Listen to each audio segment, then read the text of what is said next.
how excited are you for the fact that Big Ten, fall sports gets to be played? Right. Well, at least we get to start it. We do. We returning to competition for our fall sports is super exciting to me because, my sport was a fall sport, and so field hockey, there's volleyball, cross country. Those schedules are all being worked out. Men's and women's soccer, and of course football. So super excited about the return to competition. Look, our athletes work really hard. Our student athletes put in a lot of time. They're at the top of their game. They deserve a shot. They deserve a shot to show what they can do.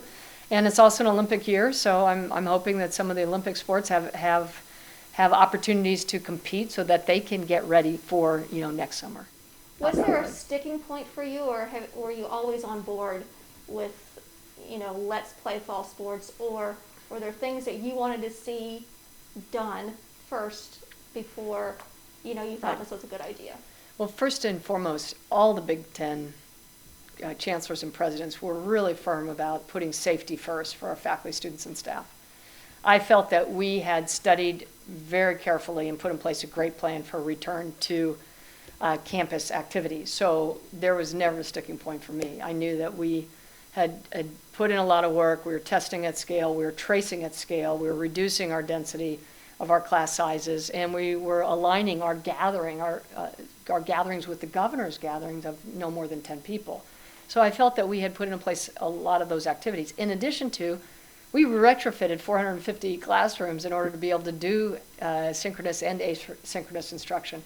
We had a great cleaning protocol. Jay Casey in our facilities did a fabulous job. And then we put on the oval Buckeye pods so that students would know where they could be and be appropriately socially distant. So a lot of work went in. And lastly, I think Melissa Shivers, who's our Vice President of Student Life, was fabulous on the number of activities that she developed in concert with our Provost, McPheron, on what students can do to enhance that experience of being on a great campus like the Ohio State's. Mm-hmm. And as we move to our first game, it will be different for the students, for the fans. What's your message as these student athletes get to start to play? Well, we're very excited about that, and we're working to figure out how we can really engage the fans, both our students and also our fans across the whole country and the world, and to be part of that fan experience. So I don't want to give too much away right now, but we're actively working on some fun things.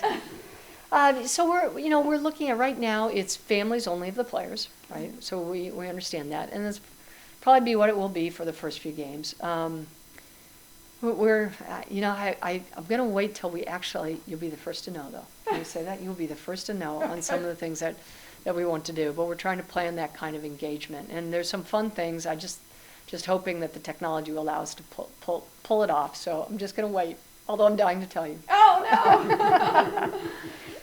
And in order for them to play, though, it means sacrifice from these players, doesn't it? It does, because one of the things that really moved from being 3-4 playing and 11 towards postponing to consensus and unanimous to return to competition is the ability to guarantee a clean playing field.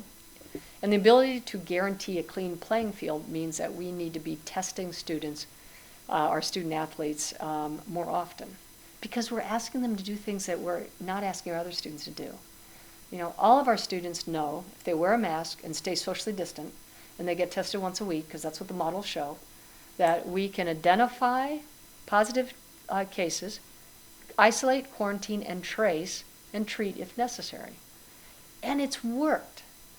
August 31, 3 weeks ago, our 24-hour positivity rate peaked at 5.7%. I was very concerned. The latest data on our dashboard will show 0.5% positivity rate. And that's an order of magnitude decrease in cases. That's phenomenal. I give hats off to our students for really working hard to be compliant. So, and we've only had 38 employees test positive over this last month. So I think we've put in place the kind of the testing protocol that allows us to be pretty confident that we can return to competition and ensure that clean playing field. All right, now you're busy here. One last question here. As you move forward, these are probably some things that when you thought you were coming to Ohio State, this was not on the game plan. Right. So what are some things that you wanted to do or are starting to do, aside from the COVID, Big Ten, Right. dealing with the loss in budget? Right. What can we expect? Sure. So I have 3 priorities right now. Number 1, keeping our faculty, students, and staff safe and healthy. The second one is working very hard with our task force on racism and racial inequities in order to learn from our students, faculty, and staff what we need to do to build The Ohio State University to be someone that's known for fighting racism. Very important. I talk weekly with the co-chairs of the task force. I meet with the task force. We're putting in place a number of activities that will help us get to that point. And the third one is, of course, to get to know The Ohio State University, get to know the faculty, students, and staff, the community, Ohio. So I want to spend a lot of time learning.